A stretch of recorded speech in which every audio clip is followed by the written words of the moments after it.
We got these two babes coming. Hi. And what they're gonna do is they're gonna come, they're gonna get freaked out. They're gonna spend the night upstairs. I cannot look out the door. Hey, who knows? I don't know why people are so frightened of death. Because maybe it's because they think it's the end. It is the beginning of another life. You know, no one really dies unless you absolutely want to. Welcome to Raven House. This house is 165 years old, at least. This house has had 4 murders and 3 suicides in it.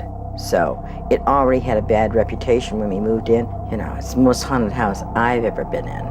My name is Tab Rayers, and I'm the astrologer here at Raven House, being legally blind from birth. When it comes to the abilities needed to deal with the paranormal, my abilities kind of stem from a natural source. What you can expect to find at Raven House would be spirits, ghosts, entities of that nature. My name is Barbara Ann Rayers. I go by Barbara the Grey Witch. I've been a witch since 9.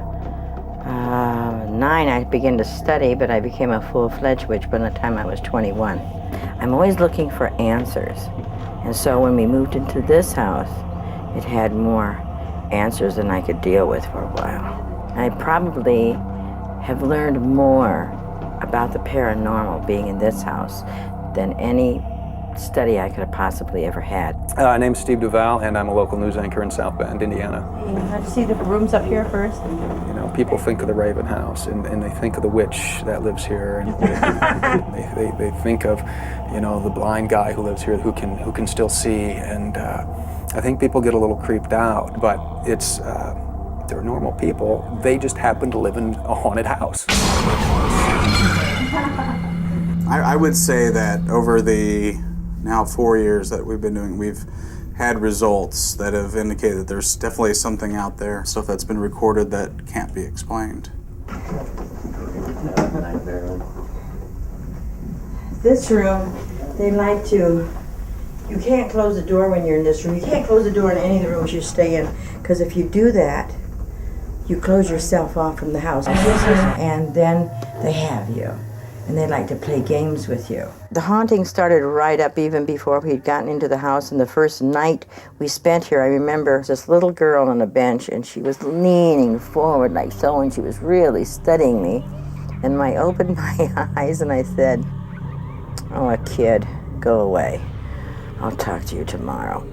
The next morning I woke up and there was this little packet in my shoe, 3 little gold statues of the Holy Family.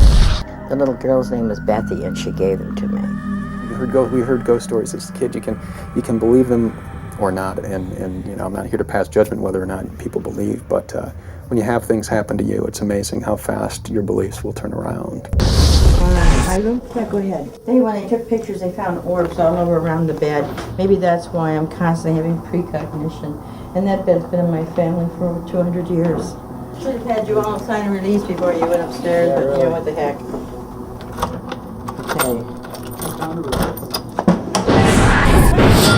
We hardly ever have overnight guests. That's why it's so exciting. We're going to have people staying overnight.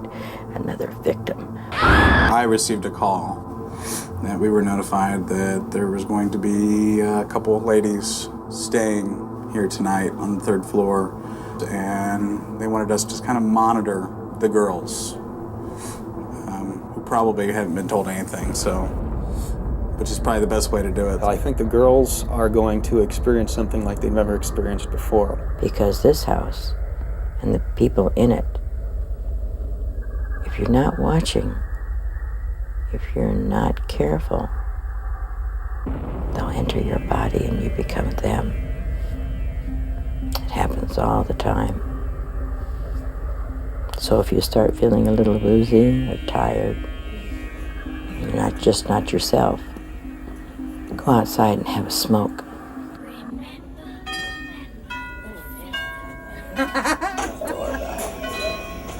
That's really cool.